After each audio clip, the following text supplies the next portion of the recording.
Hello, we're your hosts. I'm Asep Bekele. And I'm Him Bekele. And you're listening to Informative, where I get views on the world through a child's perspective. Recently, the world celebrated Juneteenth. This year's Juneteenth was different though. Besides the fact that the holiday took place during a pandemic, this Juneteenth was special because for the first time in decades, Juneteenth was declared a federal holiday. So in light of recent events, today on Informative, we will be talking about Juneteenth. What does the holiday celebrate? When did we even begin celebrating it? What does it mean for a holiday to be declared federal? And what is the history of Juneteenth? Let's start by explaining what the holiday directly celebrates and honors.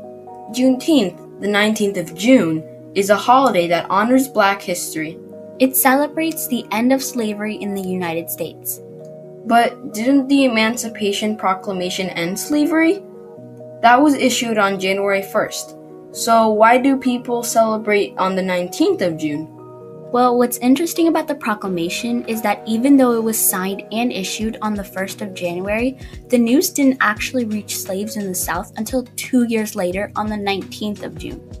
So, I guess we could say that Juneteenth celebrates the day that slaves found out about their freedom rather than the day that the proclamation was signed. Alright, so now we know exactly what this holiday celebrates, but we also know it became a federal holiday. What exactly does it mean for a holiday to become a federal one?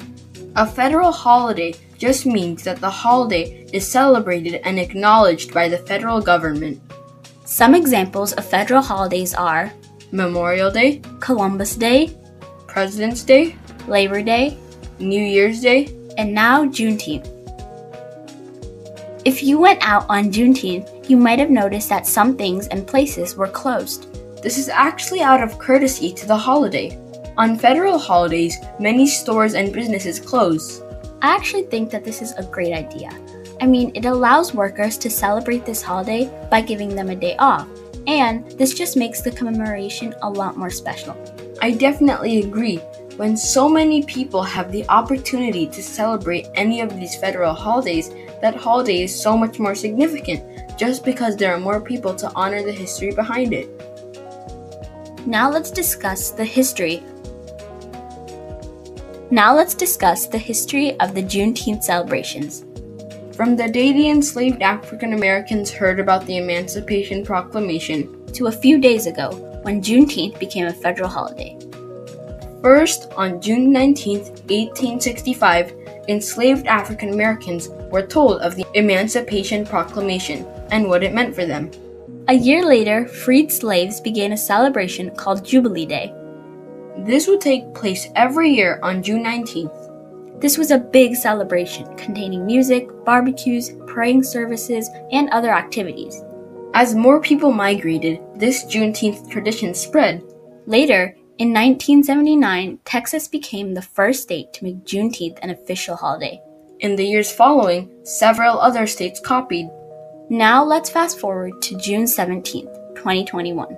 Juneteenth was officially declared a federal holiday in the United States. The timeline we just created is both shocking and also amazing at the same time. On one hand, it's great that after 150 years of pushing, Juneteenth finally got the recognition it deserved. Yeah, and on the other hand, it's shocking that it took the US almost 150 years to accept and declare Juneteenth as a federal holiday. Labor Day took about 2 years to become a federal holiday.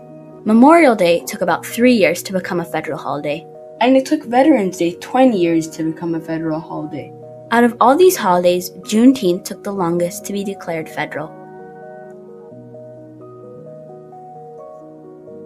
Today on Informative, we talked about Juneteenth. We discussed what the holiday honors. We explained what it means for a holiday to become a federal holiday. And we built a timeline of the holiday. If you like these informative episodes, be sure to subscribe to be notified of the new ones. Listen to Informative wherever you get your podcasts. If you would like to add on to our conversation or suggest a topic for future episodes, our contact information can be found in the description below. This is Heyman. And this is Aset, signing off.